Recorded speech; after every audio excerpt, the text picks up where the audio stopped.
Hey guys, welcome back. Tisha here, back for another Sister Wives Season 13 review. Bear with me, it's been a couple of days. I've been enjoying these days off, so hopefully I can jump right back into the flow of things. But in watching this, I've come to the conclusion that the only opinion that matters to Kody is Kody's opinion. So go ahead and hit that like button as we begin. 2 months ago, Mary closed on her B&B. I'm gonna try to say B&B because you all know that I have a tendency to say bread and bread and breakfast instead of bed and breakfast. I know what it's called, but I always get tongue tied. So we're gonna try to go with B&B, okay? She's closed on the B&B in Parowan, and according to Kody, this is beautiful, but the trip to get to this place has been riddled with family drama. It's an indicator of how aloof she has been with them emotionally over the past 2 or 3 years. And I don't think that she's been as emotionally distant as Kody tries to make it seem. I think that there are periods where she shows them her emotions, especially him, and they don't like it. They don't respond to it. They look at her like, why are you crying again? Why are you getting emotional? They kind of make her feel bad about it, especially him. So I don't really know if I would say that she's aloof. But Kody likes to use words that make Mary seem like she is the problem, even though, in my opinion, he is to blame for a lot of this as well. I see my camera lowering. I hope it don't show you what's below. Okay, so he claims that this situation has made it clear to him that he wants to move back to Utah. Look how over the place he is when it comes to where he wants to be. Because isn't this the same man that was getting on Mary for even thinking about doing business in Utah? Yet he's here saying how badly he wants to move back. He's here telling us that for 3 years he's wanted to move back. And I feel like if that is true, the only person who's known that it's been that long is the bird. So the opinion of this man is all that matters because his wives are satisfied, his words, with Vegas, but he isn't. So he's in an unhappy position. Why does his opinion always seem to carry more weight than for others? If you're supposed to be a team, and I understand he's the head of the household, and I'm using this because to me, Kody doesn't act like the head, but he's supposed to be the head of the household. And with that, to me, sometimes requires that you consider others. Just because you're the head doesn't mean you get to dictate things. But apparently he thinks he's supposed to be able to dictate them. So we see Aspen and Mitch, and we find out once again that they've known each other for over 9 years, that she had a crush on him as early as 13. But at that time, she was in middle school. He was in high school. He wasn't really paying her any mind. Then after they did the march in Utah, she ended up calling Mitch and they started dating. I think it's weird the way that the parents describe this. So you did a march and then you just decided to call him. I'd much rather have heard this from Mitch and Aspen because I'm sure that there are parts that have been left out. But we now know that they've been dating for 9 months and most of it has been long distance. So Mitch has decided to move to Vegas for her, which the fact that he was willing to move to Vegas for her, to me, should have let her know, like, okay, he's not just talking about creating a life with you. He actually plans on doing it because that's a big move. And most of his family is in Utah. So Kody says Aspen has been such a great child, such a wonderful child, and she deserves a king, somebody who, really takes good care of her because of how she is. And he's seeing a lot of those characteristics, someone that deserves his daughter in Mitch. Christine says that this is a big deal that he's moved out here, but everybody is wondering when she'll get engaged. She's hoping that it's before the holidays because she wants to be, engaged during the holidays. And even though there's no proposal, they've been talking about it. The fact that it has been 9 months and they're having all these talks about a proposal, just shows you how rushed they are as a family, accustomed to things being, because 9 months doesn't seem that long to me. But even later on, we're going to hear Robin say something like, it's about time. Mitch is dropping things off at Christine's home, things that he doesn't, need to have quick access to, because he's going to be having other things at Maddie and Caleb's home, because that's where he's going to be staying. I do love that the siblings are close enough to each other that they can rely on someone this way, that, is something to enjoy, is the fact that, okay, my man wants to move here, and rather than him getting his own place, he could stay with my, my sister and my brother-in-law and pay them, something to rent the room, which helps them, which also helps us. I think it's a beautiful thing. So we find out that Mitch is Scottish. He has a unicycle. Everybody wants him to ride it, but he says that it's currently broken. And then the bald eagle in confessionals feels like he might be making it up, and it's rather convenient, but not everybody is a liar like him. Christine says, this is Mitch we're talking about, and he wouldn't have had it if he didn't know how to use it, and he's not the type to say he knows how to do something that he doesn't know to do. And Kody had a look on his face, but I appreciated Christine saying this, because I'm a paraphrase. Christine's basically saying he's not you.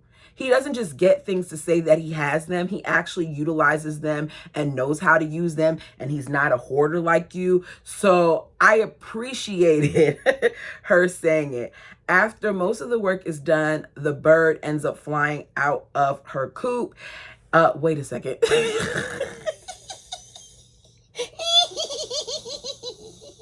wouldn't be a coop. She's not a chicken.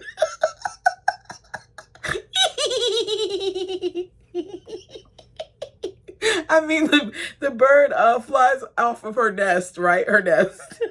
And says, hey, Mitch, welcome home. She really gets on my nerves, you guys. Really does. Because it's just like, whenever she comes into a room, I just feel some energy get kind of sucked out of me. They talk about how when Mary enters the room that she drains energy, but I feel the same way about the bird.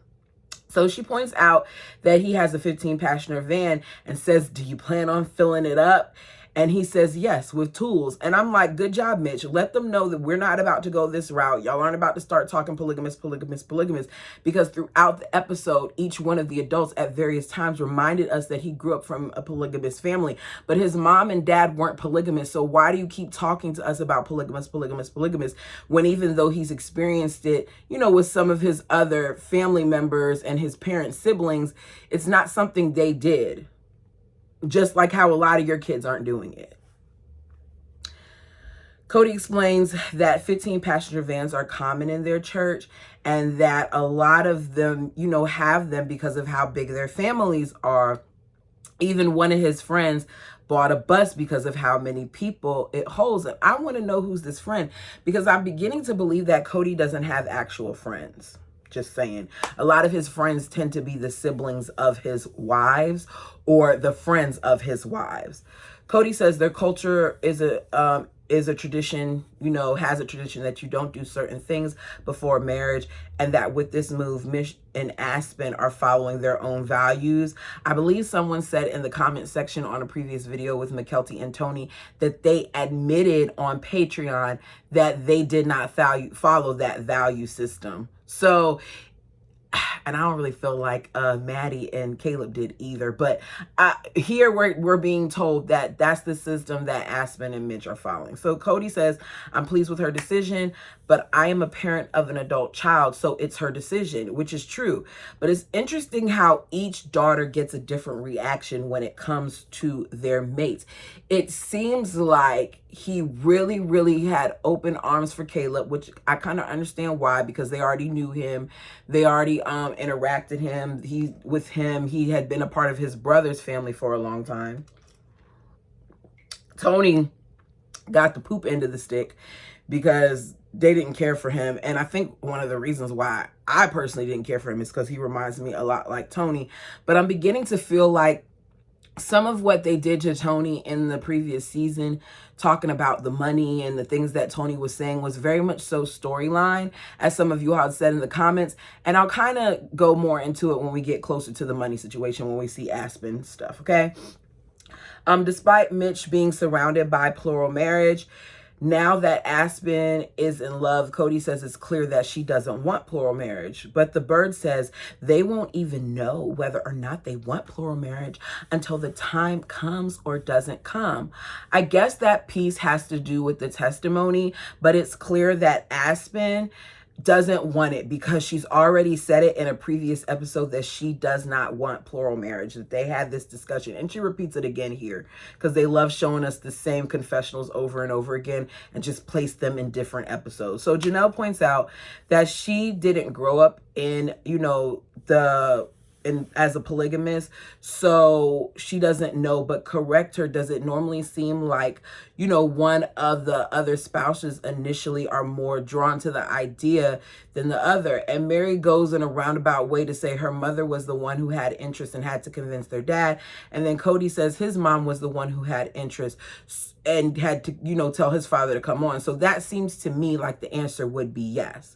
Kody says that they should decide what they want to do before they get married. The bird says you have to have two willing parties or it's going to turn into a nightmare. The bird really knows a lot about polygamy, even though this is her first polygamous family. This is her first time being married. And I do feel like both people have to be on the same page. And it seems like they're not on the same page as to what they would be willing to do. But Mitch is on the same page in terms of if his wife does not want this, then it's not something that he's going to consider. So we don't have to keep talking about this. As been said in the beginning, she felt like it was right, for us to do.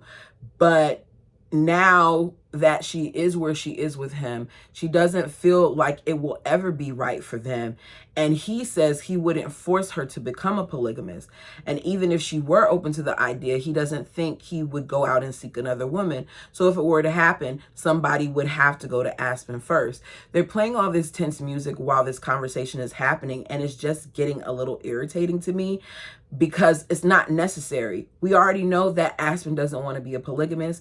So all of this that we're talking about really doesn't even matter, but it's part of storyline. So they're, doing it. So we get to Isabel. This scene really pissed me off. It did.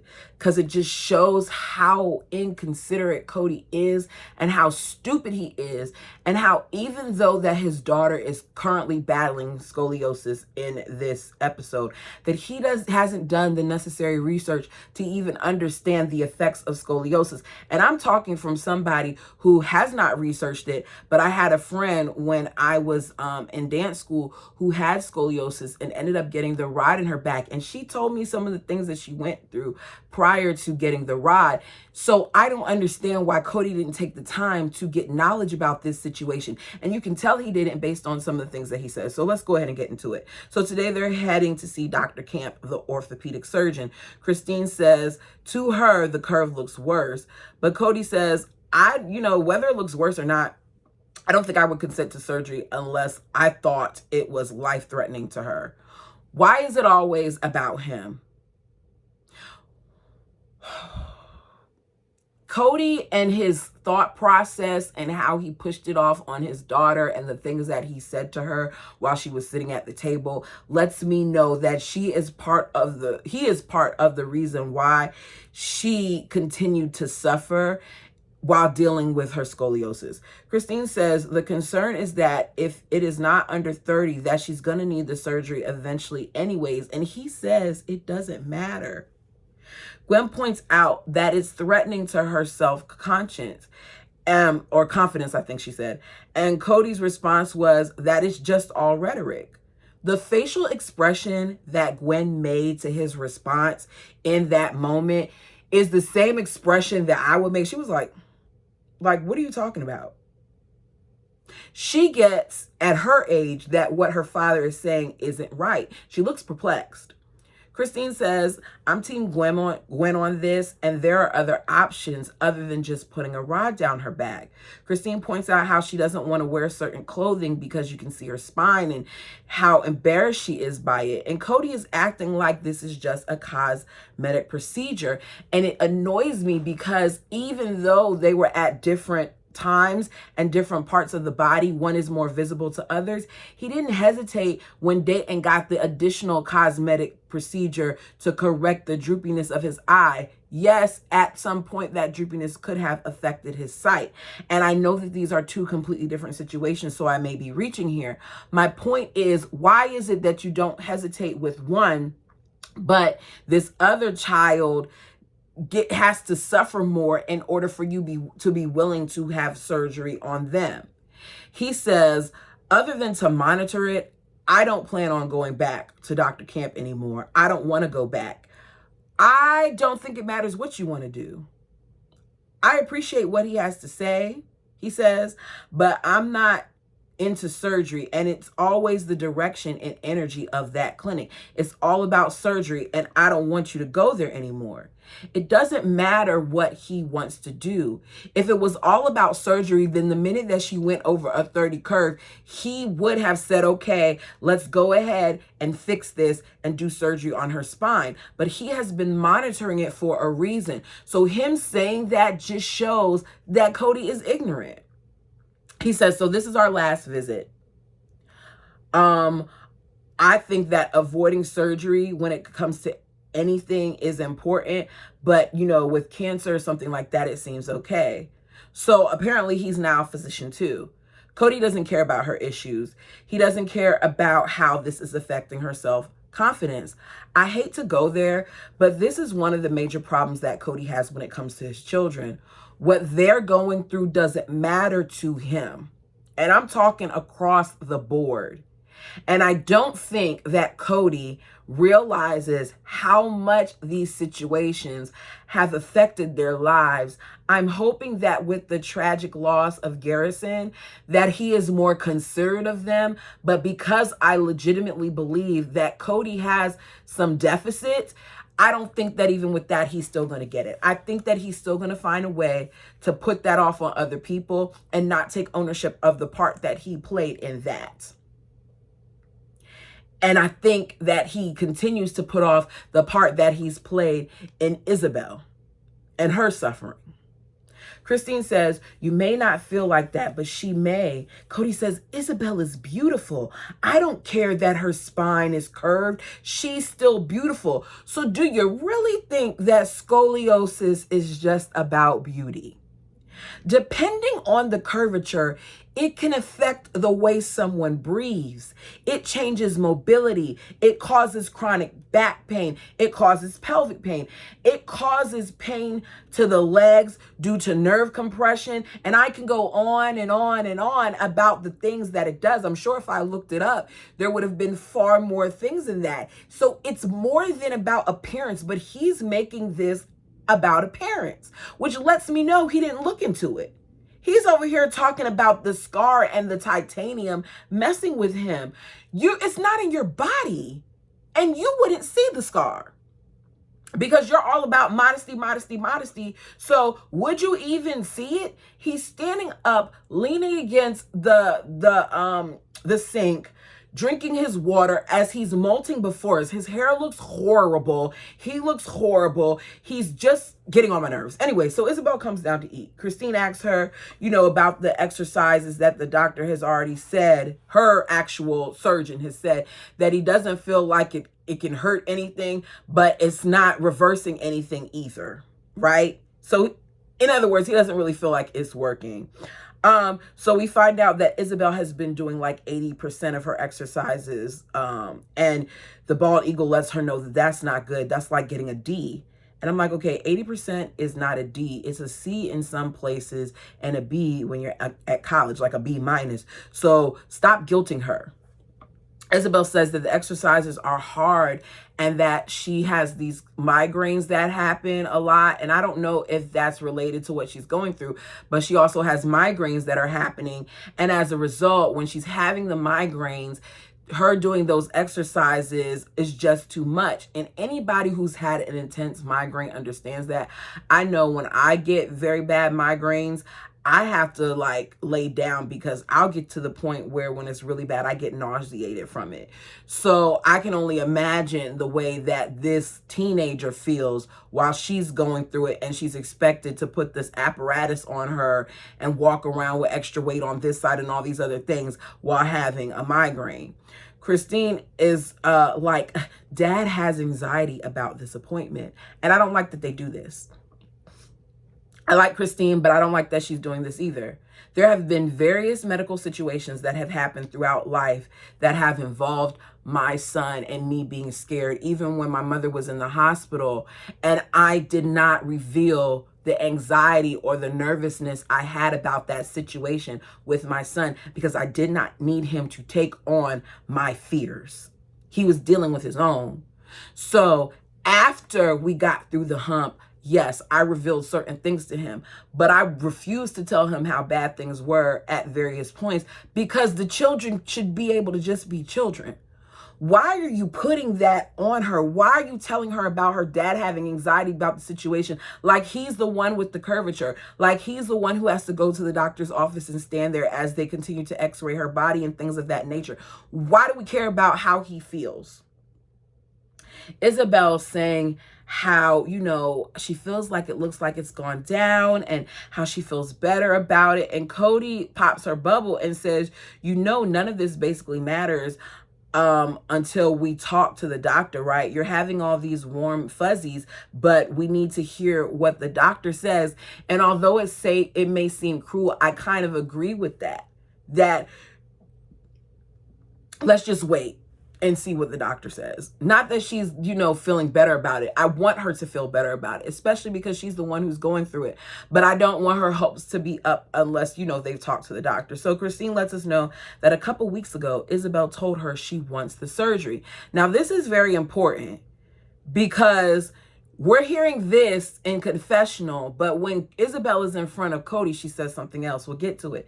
So Christine says people have reached out to her and told them, some of their success stories about the scoliosis surgery and how much it's helped them. And Christine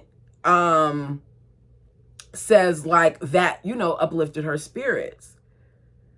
Kody says we should probably talk about this later, but I'm just totally opposed to the surgery. So even though Christine just told us that Isabel says she wants the surgery, he tells her that they did the work for her to, avoid surgery, and he doesn't want it. And Isabel's like, I'll do my exercise, Daddy. Now in front of her father, I don't want to have surgery, okay? I don't want to have surgery. Guilting her again. He says, I'm not mad at you. Don't get me wrong. So they're just going to agree to see how it all goes. So he tells us in confessional, he's not his optimistic self. He's a little pessimistic today. And who knew Kody was optimistic? Because what I see a lot with him is not that. He says, I'm not hopeful. And when I'm not hopeful, I get angry. Why does he continue to make this about him? He's sitting there acting like he's the one who has to put on this apparatus on Isabel, or he's the one who used to put on the back brace, or he's the one that, better yet, had to wear it.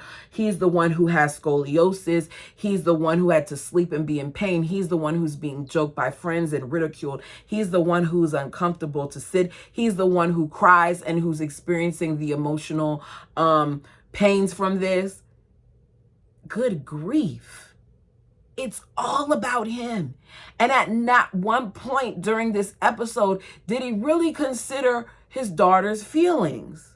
Despite being told the exercises aren't working for her by her actual specialist, they go ahead and they look.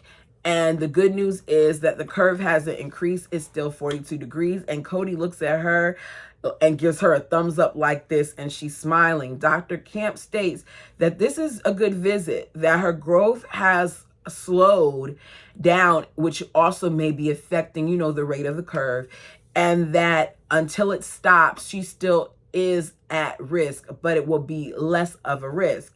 He says, we're not going to operate on this. We don't need to operate on this, but we still need to watch it, which is great. Which Kody was doing all that other stuff beforehand, screaming about this man saying surgery, surgery, surgery, but he puts it off too. So everybody is at Christine's house, I believe. Kody tells us that tonight, like many other nights, the family is gathering for dinner. We know this is a lie because we found out later on in later seasons, once the wives got mad enough, that this didn't happen many nights for various reasons, that it decreased as the kids got older, even before they moved to Flagstaff. So Kody calls everyone to announce that for 6 months, Isabel's curve hasn't increased, and that she also got off her braces. Everybody claps and is happy for her. And then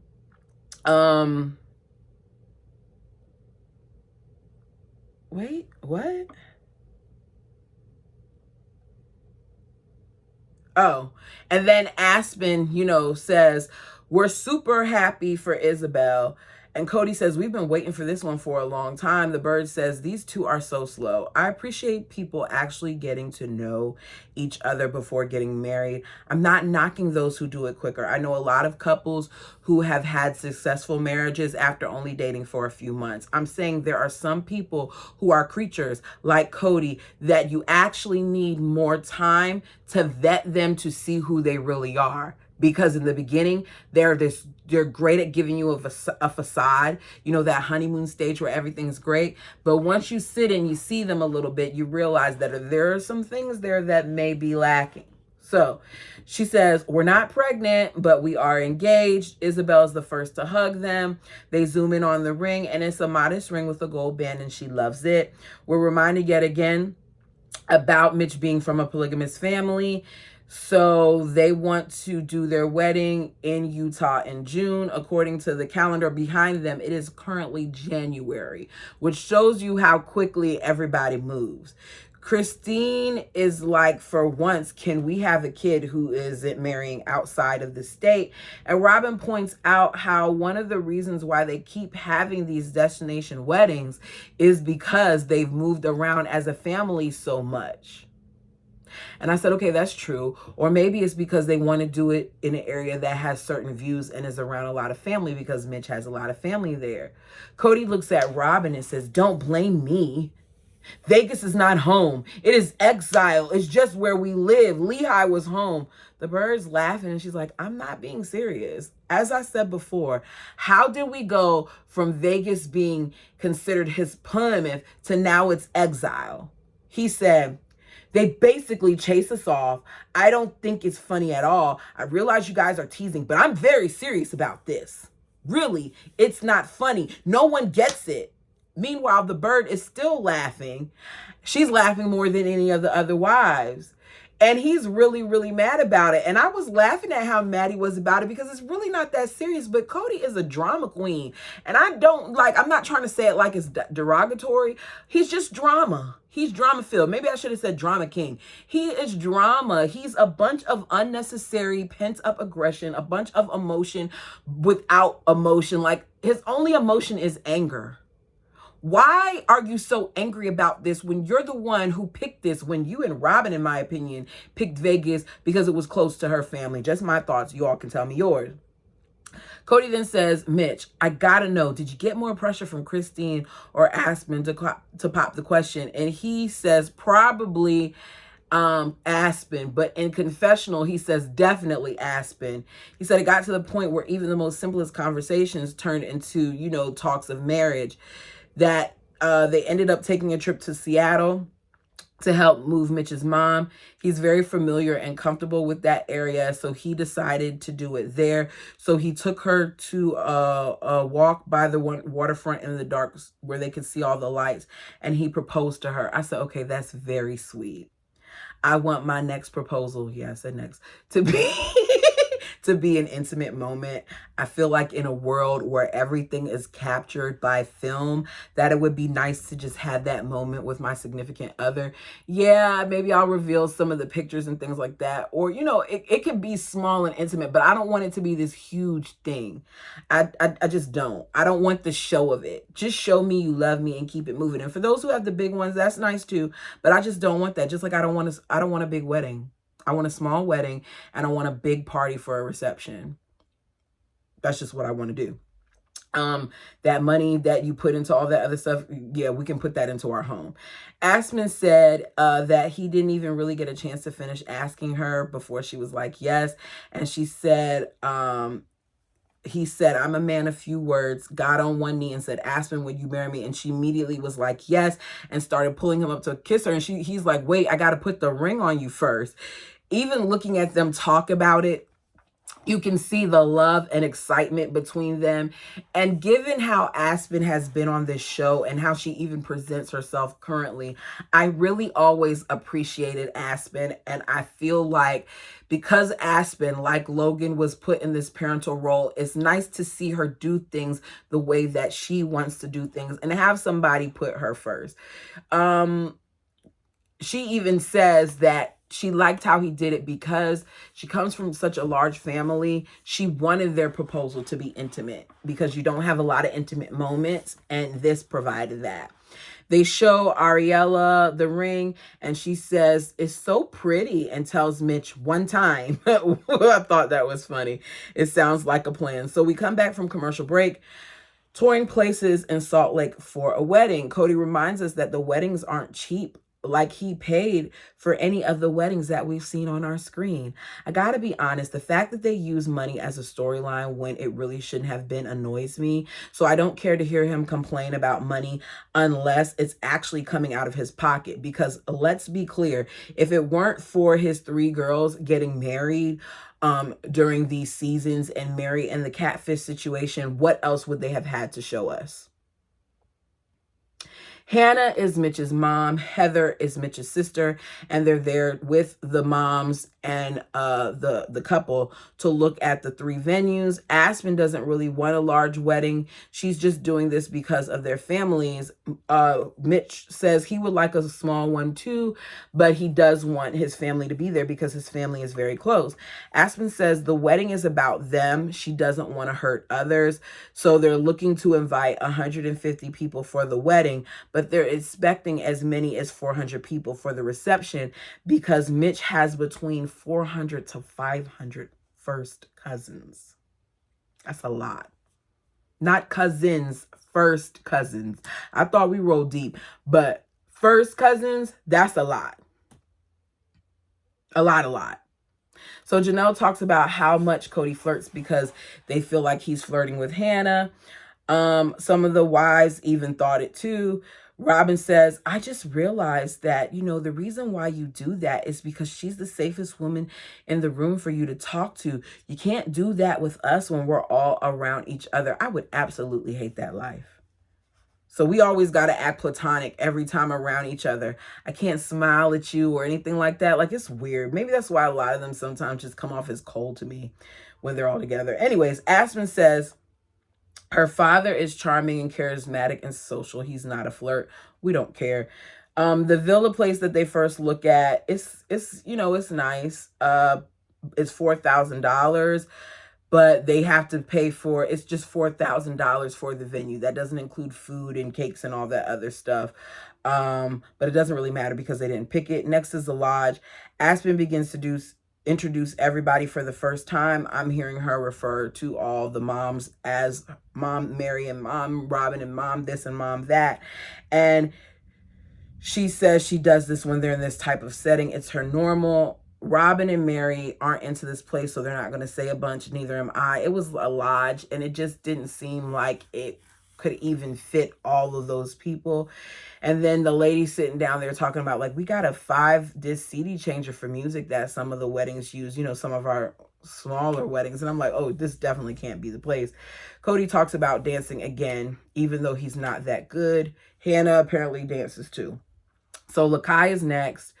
It's beautiful. As soon as I saw it, even though I saw, the actual wedding episode, I knew that this was the place because it was so beautiful. It looked like a place where I would want to have a wedding at if I were to get married. According to Christine, it is beautiful, but it's super expensive. Kody's like, I have to justify this to the wives because I have daughters all the way up from ages 23 all the way down to 2, because Ariella May is too, and I have to make sure that she's taken care of for her wedding too. I don't know how to tell these girls this, but the money is going to be gone because Kody's trash. And it makes me wonder if he helped pay for Gwen's wedding. I just wonder. So the place is beautiful. There's twinkling lights. There's a greenhouse. There's views. There's ambiance. There's chandeliers. It's a nice place. Christine says, at polygamous weddings, you spend more time with it than money because everybody's doing their own things. But in monogamous weddings, you spend it with money. I don't really agree. I feel like it depends on the monogamous. I know that for my cousin's wedding, she didn't have to spend anything on like a wedding coordinator per se because the family did a lot of the stuff.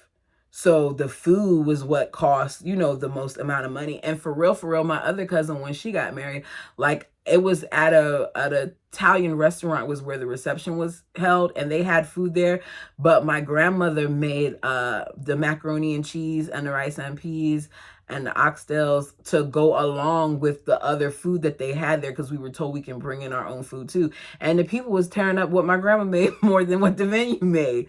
So this is why I say, like, there's variations to it. You don't have to spend a lot of money just because you're monogamous, but Christine doesn't know that. Anyways, so this place is $15,000. That includes the venue, all access, as well as the food for feeding up to 100 people. Kody is complaining, but it's a good price. It's a really good price because that's your tables, that's your chairs. They handle all of that, right? So he says that when he looks at the other weddings, that this is more. It's really about double. And Christine says, and I quote, "I don't think you know how much the other weddings cost," which proves that the whole situation with Tony and McKelty, to me, was pure storyline.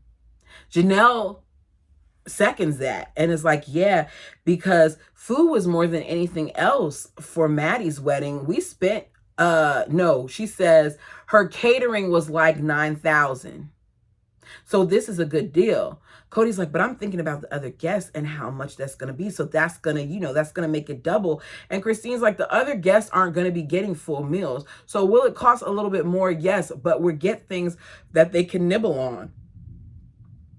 We find out that they do serve alcohol, but if you get alcohol will be on a different budget, but everything else is included. Aspen says she wants a bar because she wants people to feel free to drink if they want to, and because she really wants to have a champagne toast. And Kody lets us know that I have a very hard time with alcohol at weddings because I do not like, no, he said hard alcohol at weddings because I do not like drunks. Let me remind you that a lot of times when people witness Kody's dancing, they would think that he is drunk. So it's okay to have a little bit of alcohol, Kody. I'm just saying. And here's the thing. It's to each his own. Whatever your belief system is your belief system. I don't feel like there's anything wrong with drinking in moderation. My mother would tell you otherwise. She would say no. But Aspen is grown. This is what Aspen wants. So Caleb points out that a lot of people who are coming to the wedding, especially, you know, from his family, won't even be drinking. They were told that they can pick and choose what they include in their package, and as well as what the guests would pay for versus what they pay for. Kody suggests, okay, then let's just charge them double, and we could use, you know, the proceeds from that to pay for the wedding. And he chuckles. Hannah's sitting there and she's like, I love this space. And they talk about, you know, Hannah's hat. We find out Hannah makes hats, and she tells the wives that they should come all the way to her where she lives in Seattle, I think, to get some hats. So she tells, so they say, yeah, they should. Kody has this energy about him, and Aspen's picking up on it. So she tells him, like, okay, before you all start the negotiation on this, that if money is an issue, then we'll find another place. And Mary says, I'll do what I got to do to get you in this place. Janelle says, I already told you this is about what we paid for Maddie's. While they're going around the table, I'm not even sitting there and I'm feeling uncomfortable. And Mitch is like, the Browns are very opinionated. So there's a lot of opinions flowing around. I personally feel like it's a little tacky. It's not like it was just the adults sitting there and they were having this conversation. They were having this conversation while Mitch, Aspen, and the family were sitting there. You all can easily just get up and have this discussion off to the side. There was no need to do it around everybody, but this is what they do. So Aspen feels like this makes her look bad if she has this expensive wedding. And Kody asks her, like, do you want this place? She already told you that she wants this place. So why are you sitting here asking her? Do you not listen? Christine says, let's take a vote. Everybody votes, agrees that they like it. And Christine's like, we have the money for it. If you want it, you can have it. It's perfect for you. And Aspen says that, they want it. So then in confessional, she's like, Mitch and I went into this feeling like we wanted the first place. And we were surprised that we ended up wanting the third. Kody reminds us again about his daughter's ages and how this is like a big celebration. So he has to invest in it because he doesn't want it to be anything like his smaller weddings that he had with Christine and Janelle. He feels like he never wants to do a small wedding again. So don't complain about it if you're not preparing for it, okay? B&B time. Today is the official ribbon cutting ceremony for the B&B. Mary is already there, and Kody has no idea what to expect today. Kody has 4 houses, and he can't find anything. He says, my underwear will end up at Christine's, and my socks will end up at Janelle's, and I'll have 6 pairs of shoes at Robin's house, and none at somebody else's house. I feel like that was kind of a dig at Mary, because he always points out in some indirect way that they're not together. He says, even if we lived in one house, this would be something that I struggle with. And the Bald Eagle says, we're taking a full day's trip to see her grand opening. And this will be a reminder for us to see the challenge of a business that is far away. How can you see the challenge of a business or anything that is far away in just one day? It's 9:30 a.m. They're supposed to be there before it starts to help out Mary. Kody's mom is there, and she's just like him. She's all over the place. She's looking for water bottles, forgot her coat, yada, yada, go. We hear from Kody that Mary's been wanting this for 27 years, so he looks at this as a testament to wanting something and finding the means to acquire it. We can all say what we want about Mary, but she was able to get this done and do so without them. So I think that says something to Mary's work ethic. So we get various flashbacks of Kody saying these things, and Kody says that, the stress of her buying has affected their relationship and her relationship with him, and that he's frustrated that he feels that she's frustrated that he wasn't supportive and that he didn't help. He finds a way to blame her in every situation on everything else, but never points out that he's part of the problem. He stopped wanting and loving her. He talks again about the lack of trust with Mary for good reason. We get it. You never forgave her, and you continued to punish her for another 7 years. I think it was 7 years until she left. Leon is there for the opening. They haven't seen the home in years. We find out they graduated in the spring. We see Bonnie, who is happy that everybody is there and loves being in the house. Kody continues to tell us that this will be a challenge for Bonnie and how hard it's going to be, and how Mary wouldn't commit to them before about whether or not Bonnie was going to run it. She still didn't know. Yes, Mary was talking in circles, but Kody is acting like Mary was deliberately secretive. But some of the things she just really didn't know or have answers for. And what she told them, when she told them things prematurely, it ended up turning into a lot of confusion. So her not having an answer on that was just her not having an answer on it. He's trying to make it seem like she was deliberately being secretive about that, and I don't think she was. He says the house is nice, but Leon says the house is nice, but what struck them the most was how excited Mary is about everything, and it was cool to see Mary excited about that. They joke around a little bit. We see the cinnamon rolls being made. Mary says it was hard, but she's glad she was able to get it done. Robin says, this is your home. It's not one of ours, but it's yours. And no matter what and where we are, you'll be able to stay here whenever you want. Sounds like she knew something with that statement, doesn't it? Kody says, this is awesome. It's a lot going on here. It's all fun. I'm learning that the more healthy that, we are outside of the marriage, that's an indicator of how healthy we will be in the marriage. Mary and I are kind of doing our own thing. Mary says this process was hard and emotional again, and we get more flashbacks from the 9 months that got her to this point of Kody telling her that he doesn't want her asking money from the family in order to help. We hear him telling Leon he's tired of Nevada. He wants to move back to Utah. He loved when Maddie and Caleb moved in, and it kind of made him feel like, okay, I could stay here a little bit longer. They had a wonderful spring, but after 7 years of being there, he's over it. He wonders if they should move back to Utah and just draw a lot of attention to them by him running for office. It just shows you how crazy he is. Nobody would vote to you. And why would you want to draw attention to yourself? It's because you want to have a problem with people, even though you say you don't. He said, Leon says, it's funny that, Dad misses it because, Utah is kind of the state that kicked him out. And they didn't kick him out. He kicked himself out. He says, it's such a taboo in Utah that other people are dictating what I do. And I just want to be able to do what I want with who I love without being marginalized socially or legally. There were other people who were out as polygamists who were living in public. Joe Darger was one of them. So you could have easily moved back. He said now he's in a place where he doesn't feel like he's, home, and his wives don't want to move, and Christine has a fear of living in Utah, and she's his strongest voice against it. And she has every right to have a fear, considering, number one, how she grew up, and two, that her parents scared her, and then he did.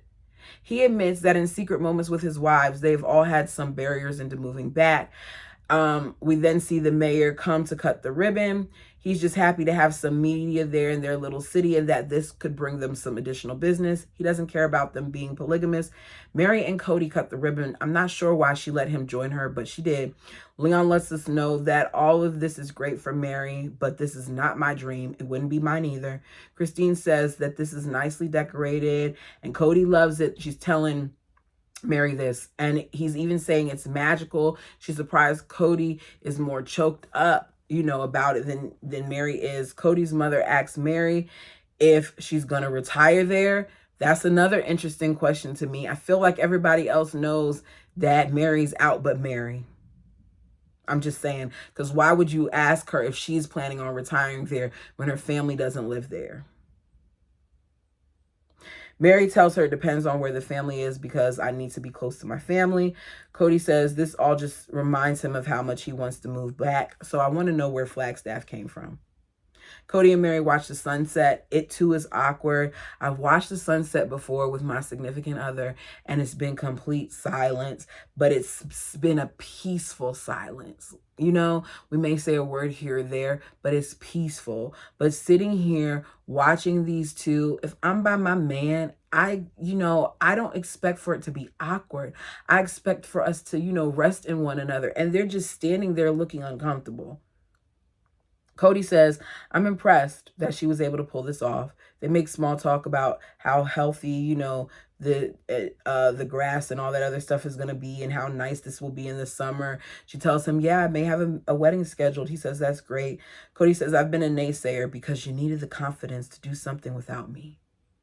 And she's like, I don't get why he's saying this. Neither do we. And he says, I really get it, I feel like you needed this for your sake.